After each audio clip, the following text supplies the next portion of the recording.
Hujiksi akhoi da sanabi amoina seven assignment miyoi mapan na sanaba marui na miyoi tarik ki sanaba sina mapung moina akhoi ki Manipur ki sanabi amoina lae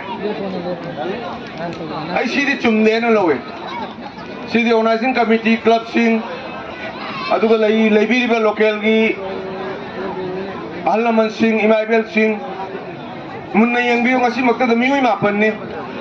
Kauro pa ka yoguna hale, yoga mukaw bigo yoguna hale. Ado huji ma European Cup koi sanari, ani isi ki khena bado. Manipur se sports ki lamda football da sanari, paida ki puthui.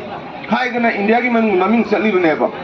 Sigo mo tournaments da ngasi mak Mohon Bagang ini traga GSC ini traga maming cepat. Club keragi India ni memang selalu club keragi mioi laka anda, ai sila ki sana roi kan gaya pun macam dah, makoi ki performance tu utpun ngam drabani na. Isya singgu ki mangse banat na, mama apa ki mangse banat na, Manipur ki mangse banat na, atai kaisu lagi tiap. Anu ai ki motor di ground tu sawi, aduna Manipur ki oi na. Apun begitu na, koi sana roi putok siapa ni sana roi. Seven assignment atau 9 assignment aja sana roi si losan lagi pun heba. Magi performance tu piungam deba. Mak tu world class apa ngamroi national class tu yobu ngamroi ba. Mak selection pangoi heba.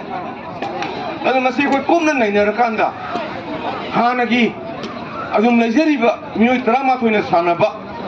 Coba tournament tu ini tahu kan dah. Aiki saya choosing world class apa perform apa hona ba. National ini terga India di mana enggak.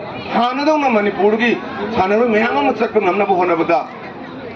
Ai print media ki mati yang logjar ka Manipur ki mapang khuding mak sabe na traga assignment to bidi se masih lepiu